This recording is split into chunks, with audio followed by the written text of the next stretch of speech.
नमस्कार, स्वागत है आपका मध्य प्रदेश छत्तीसगढ़ की खबरों में। मैं हूं आपके साथ सुमन पाल।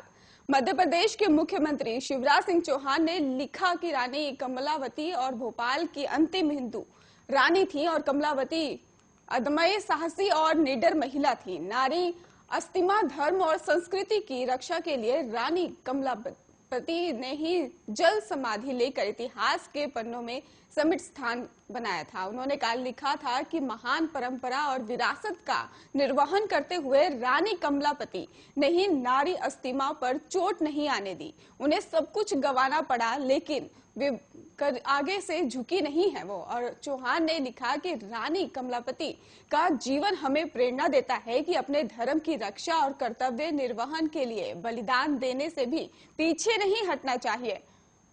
उन्होंने कहा कि ब्लॉग में रानी कमलापति के ऐतिहासिक घटनाक्रम का वर्णन का रानी अस्तिमा के साहस का वर्णन किया है।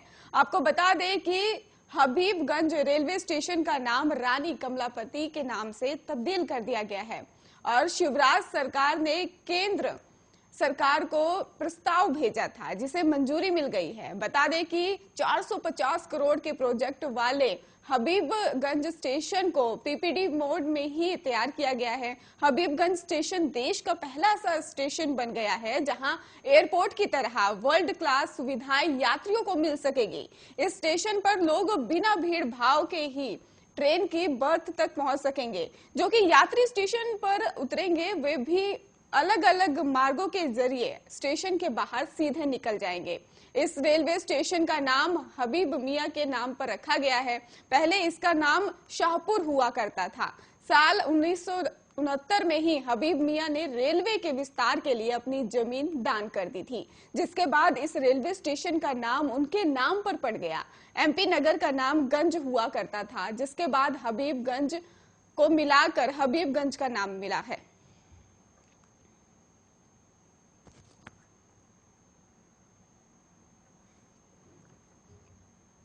पूर्व मुख्यमंत्री और राज्यसभा सदस्य दिग्विजय सिंह ने कांग्रेस के जन जागरण अभियान की मध्य प्रदेश में शुरुआत करते हुए मोदी सरकार पर गंभीर आरोप लगाए हैं। उन्होंने कहा कि नोटबंदी के बाद देश की अर्थव्यवस्था चौपट हुई है और पूर्व प्रधानमंत्री मनमोहन सिंह की चेतावनी सच निकली है।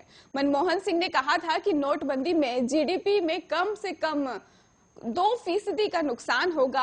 यह एक संगठित लूट और घोटाला है। दिग्विजय सिंह ने कहा कि पीएम मोदी ने देश से वादा किया था कि नोटबंदी से नकली करेंसी समाप्त हो जाएगी, भ्रष्टाचार समाप्त हो जाएगा, काला धन खत्म हो जाएगा और आतंकवाद समूल नष्ट हो जाएगा। तथ्य ये थे कि नोटबंदी के पूर्व लगभग 17 लाख करोड़ की नरल नकदी करेंसी के रूप में बाजार में थी, जबकि आज 28 लाख करोड़ से अधिक तरल नकदी बाजार में है। ये 11 लाख करोड़ की अतिरिक्त मुद्रा कहां से आई है? क्या नोटबंदी के माध्यम से नकली नोट असली में परिवर्तित किए गए हैं? इसका जवाब इस सरकार को देना होगा। इस घोटाले पर सरकार की तरफ से कोई सफाई क्यों नहीं है? आगे दिग्विजय सिंह ने पूछा कि क्या भ्रष्टाचार समाप्त हो गया है? क्या आतंकवाद नष्ट हो गया है? क्या काला धन वापस आ गया है? नहीं, जुमला सरकार के इन जुमलों के देश की अर्थव्यवस्था जरूर चौपट हुई है। दिग्विजय सिंह ने कहा कि नोटबंदी के बाद से ही जबरदस्त संकट छाया है। 40% से ज्यादा उद्योग बंद हो गए हैं, जबकि देश की अर्थव्यवस्था की रीढ़ की हड्डी यही छोटे और मझोले उद्योग है। देश में 4-5 उद्योगपतियों को मजबूत बनाने का काम किया जा रहा है। और उन्होंने कहा कि अकेले पेट्रोल डीजल की कीमतें बढ़ाकर सरकार ने पिछले एक साल में 3.5 लाख करोड़ की अतिरिक्त कमाई की है। कहा गया था कि टीकाकरण कराना है तो महंगा पेट्रोल खरीदना पड़ेगा। टीकाकरण का खर्चा तो मात्र 20,000 करोड़ है, तो बाकी पैसे कहां गए? दिग्विजय सिंह ने कहा कि कांग्रेस पार्टी इन नीतियों के खिलाफ जन जागरण का अभियान गांव-गांव ले जाना चाहती है। उन्होंने कहा कि प्रत्येक राज्य में 5 व्यक्तियों को वर्धा ट्रेनिंग कैंप में प्रशिक्षण भी किया गया है।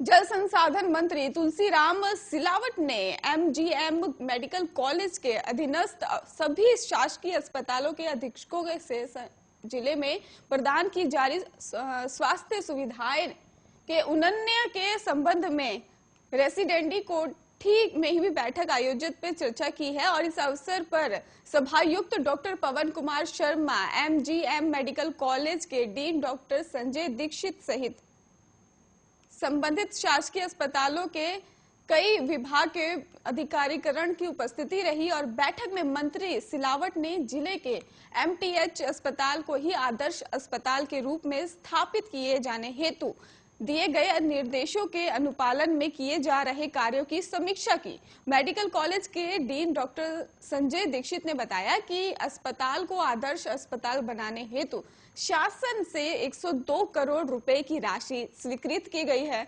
जिसके लिए भी डीपीआर बनवा लिया गया है। अस्पताल के आपको बता दें कि 200 बेड का ट्रामा सेंटर तैयार कर लिया गया है और इतना ही नहीं, अस्पताल में मरीजों के डाटा मैनेजमेंट हेतु हेल्थ मैनेजमेंट इंफॉर्मेशन सिस्टम भी शुरू कर दिया जा रहा है और इस तरह से अस्पताल को आधुनिक अस्पताल के साथ साथ सर्व सुविधा युक्त बनाया जा रहा है। उन्होंने बताया कि अन्य कार्य भी प्रचलन में हैं और डॉक्टर पवन कुमार शर्मा द्वारा ये भी बताया गया है कि जल्द ही एमटीएच अस्पताल को पूरी तरह से मैटरनिटी में ही रूप में शुरू कर दिया जाएगा। उन्होंने कहा कि कोरोना की दूसरी लहर के कारण एमटीएच में कोरोना के मरीजों का इलाज शुरू करना पड़ा था, लेकिन अब जब स्थिति सामान्य हो चुकी है तो एमटीएच का मूल्य स्वरूप जो गर्भवती और बच्चों के अस्पताल के रूप में कार्य करता था, उसे मूल उद्देश्य की पूर्ति हेतु इसे शुरू किया जाएगा। इसी तरह सुपर कई रूप में भी अपना पहला ऑपरेशन जल्द ही किया जाएगा। उन्होंने ये भी बताया कि जिले की मोर्चरी का भी ऑपरेशन कार्य जो है वो लगभग पूरा हो चुका है और इस तरह सीरो सर्वे 2.0 की रिपोर्ट भी आगामी 2 से 3 दिवस में तैयार कर ली जाएगी।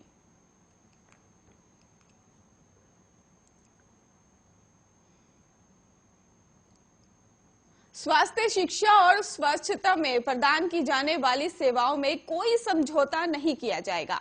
गरीबों और किसानों को निस्वार्थ ही स्वास्थ्य सेवा प्रदान करना हमारा प्राथमिक कर्तव्य है। यदि इसमें किसी भी तरह की लापरवाही बरती जाएगी तो संबंधित व्यक्ति के विरुद्ध सख्त कार्रवाई भी की जाएगी। ये बात शनिवार को जल संसाधन मंत्री तुलसीराम सिलावट ने सांवेर विधानसभा क्षेत्र के अस्पताल और प्राथमिक और सामूहिक स्वास्थ्य केंद्र में कार्य कर रहे चिकित्सकों की रेसिडेंटी कोठी के आयोजित एक समीक्षा बैठक में कही है। बैठक में मुख्य चिकित्सा और स्वास्थ्य अधिकारी डॉक्टर बीएस सत्या सहित अन्य संबंधित अधिकारी गण उपस्थित रहे और मंत्री सिलावट ने इसमें कहा कि केंद्रों पर उपलब्ध नहीं होने और अपने दायित्व के निर्वहन में लापरवाही बरतने पर उन्होंने नाराजगी भी दिखाई है। आपको ये भी बता दें कि उन्होंने डॉक्टर सतीश पवार को तत्काल प्रभाव से सांवेर से रिलीव कर देपालपुर अटैच करने के निर्देश दिए हैं और मंत्री सिलावट ने कहा कि पैरामेडिकल स्टाफ से लेकर चिकित्सकों तक सभी को नियमित रूप से अपने कार्यस्थल पर उपस्थित रहना है। यदि कोई भी ड्यूटी के समय उपस्थित नहीं रहता है तो उसके विरुद्ध भी इसी तरह की कार्रवाई की जाएगी। मंत्री सिलावट ने कहा कि जल्द ही क्षेत्रीय जनप्रतिनिधियों की एक समिति बनाई जाएगी जो अस्पतालों और स्वास्थ्य केंद्रों का भौतिक सत्यापन कर वहां की समस्याओं से सवे अवगत होकर जांच रिपोर्ट प्रस्तुत करेगी। उन्होंने ये भी निर्देश दिए हैं कि सभी अस्पतालों में पेयजल और अन्य स्वास्थ्य सामग्री की व्यवस्था सुनिश्चित की जाए और इसके साथ ही लंबित निर्माण कार्य को भी जल्द से जल्द संपन्न कराने के भी निर्देश दिए हैं। मंत्री सिलावट ने मुख्य चिकित्सा और स्वास्थ्य अधिकारी डॉक्टर सत्या को निर्देश दिए कि फायर सेफ्टी प्रोटोकॉल का हर अस्पताल और स्वास्थ्य केंद्रों में पूर्ण रूप से पालन किया जाए। इसमें किसी भी तरह की कोई कोताही ना बरती जाए। उन्होंने कहा कि स्वास्थ्य केंद्र में किए जा रहे कार्य और बैठक में दिए गए निर्देशों की अनुपालन स्थिति हेतु वे हर 30 दिन की समय में अवधि अंतर्गत समीक्षा करेंगे।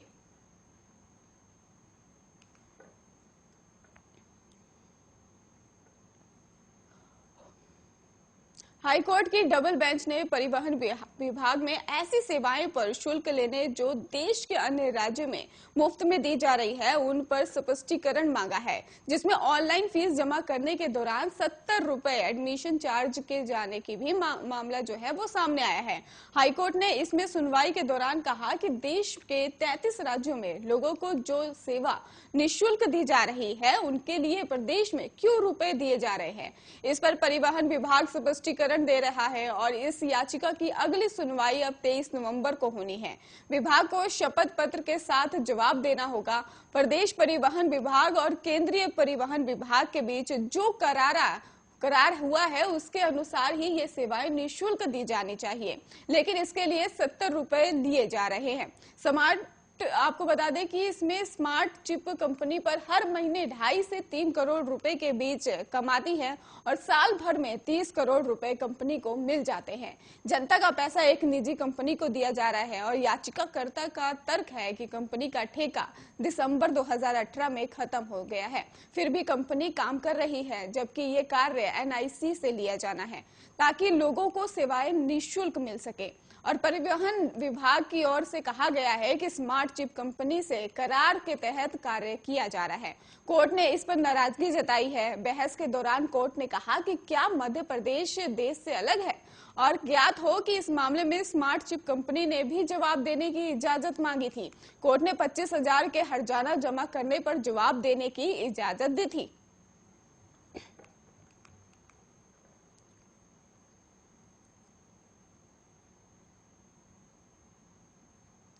मध्य प्रदेश के बालाघाट जिले की बेहर तहसील में कान्हा नेशनल पार्क में लगे मालाखेड़ी गांव में शुक्रवार रात नक्सलियों ने 2 ग्रामीणों की हत्या कर दी।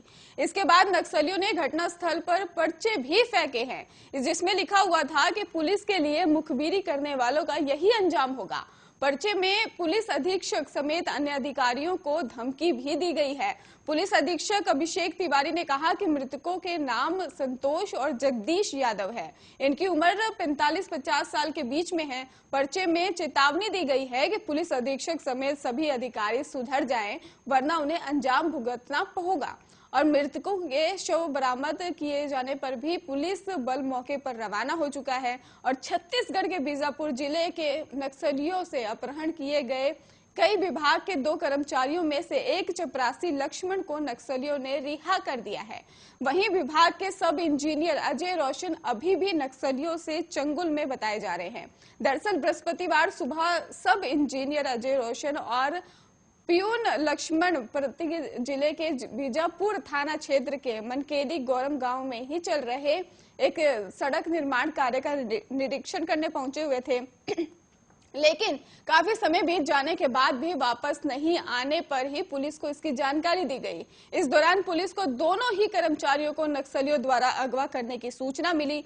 वहीं महाराष्ट्र के गढ़चिरौली में पुलिस और नक्सलियों के बीच शनिवार को मुठभेड़ हुई थी।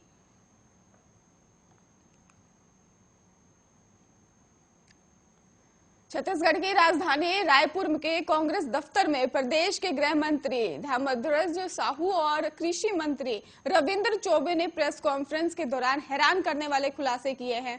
रविंद्र चौबे ने बताया कि प्रदेश के सबसे बड़े नक्सल हमले झीरम घाट कांड की जांच के टॉप सीक्रेट दस्तावेजों को लेकर अफसरों ने लापरवाही की है। उन्होंने कहा कि जब झीरम घाट कांड की जांच रिपोर्ट राज्यपाल के दफ्तर से मुख्यमंत्री कार्यालय पहुंची तो लिफाफा खुला हुआ मिला था।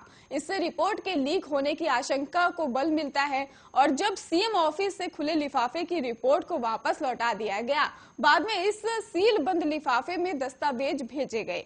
प्रदेश के गृह मंत्री साहू ने कहा कि 28 मई 2013 को जस्टिस प्रशांत मिश्रा की अगुवाई में जांच कमेटी बनाई गई थी और इस दौरान 3 महीने में रिपोर्ट देने को कहा गया था, लेकिन तय सीमा में जांच नहीं हो पाई। लगातार तारीख पर तारीख बढ़ती चली गई और कम से कम 20 बार तारीख बढ़ाई गई। जांच आयोग ने 23 सितंबर 2021 को राज्य को पत्र लिखकर मांग की आयोग का कार्यकाल और बढ़ाया जाए। अचानक 6 नवंबर 2021 को आयोग ने अपनी रिपोर्ट राज्यपाल को दी और आयोग के नियम के विपरीत रिपोर्ट राज्यपाल को सौंपी है, जबकि रिपोर्ट राज्य सरकार को सौंपी जानी थी। बीजेपी नेता कांग्रेस नेताओं को कहते हैं कि वो डर रहे हैं, लेकिन हम क्यों डरेंगे, और क्योंकि हमने तो अपने बड़े नेता को इस कांड में खोया है। कृषि मंत्री चौबे ने कहा कि झीरम घाटी कांड की रिपोर्ट राज्यपाल को सौंपने के बाद बीजेपी को लगता है कि बड़ा मामला हाथ लग गया है। और आपको ये भी बता दें कि कांग्रेस नेताओं पर आरोप लगा रहे हैं कि हम कुछ छिपाना चाहते हैं। हमने बार बार कहा कि आज भी कह रहे हैं षड्यंत्र रचा जा रहा है, और इस राजनीतिक हत्याकांड के पीछे षड्यंत्र में कौन शामिल है उसका सामना आना भी जरूरी है।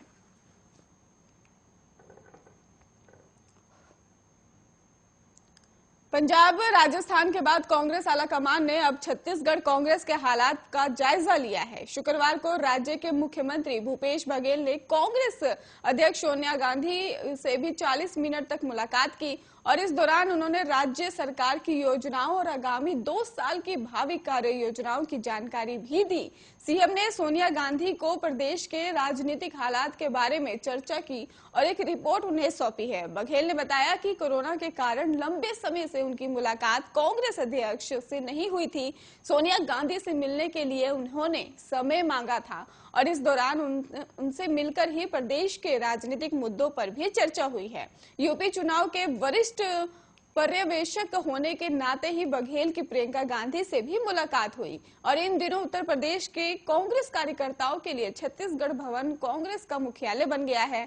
जब भी भूपेश बघेल दिल्ली दौरे पर होते हैं तो कांग्रेस कार्यकर्ताओं का जमावड़ा छत्तीसगढ़ भवन में लगा रहता है। जैसे ही बघेल दिल्ली पहुंचते हैं तो टिकट चाहने वाले बड़ी संख्या में उनसे मिलने भवन पहुंच जाते हैं। यही नहीं, बघेल भी टिकट की चाह में रखने वाले लोगों को मायूस नहीं कर रहे हैं, और वे भी पार्टी के लिए मेहनत कर रहे कार्यकर्ताओं को मेहनत करने की हिदायत देकर पीठ ठोक रहे हैं। बघेल ने एक सवाल के जवाब में कहा कि अभिनेत्री कंगना रनौत का बयान सीधे तौर पर उन पर महापुरुषों का अपमान है, जिन्होंने आजादी की लड़ाई लड़ी, जेल गए और अंग्रेजों की लाठियां खाई। कंगना का बयान बेहद शर्मनाक है, उन्हें इसके लिए माफी मांगनी चाहिए। खबरों का सिलसिला लगातार जारी है, आप जुड़े रहिए आर्य न्यूज के साथ।